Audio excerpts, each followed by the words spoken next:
অর্ডারের চিকেন সমোসাগুলো আমি যেভাবে রেডি করি তো সেটাই আপনাদের সাথে একটু শেয়ার করছি।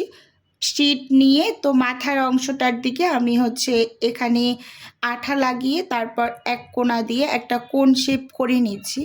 এই সমোসার ভাঁজটা একেবারে সহজ, খুব ভালোভাবে একটু লক্ষ্য করলেই আপনারা বুঝতে পারবেন যে খুব সহজভাবে সমোসাটা কিভাবে তৈরি করা যায়। অনেকের কাছেই সমোসার ভাঁজটা দেওয়া নাকি ভীষণ কঠিন লাগে, তো আমি একেবারেই সহজভাবে আপনাদের একটু দেখিয়ে দিলাম।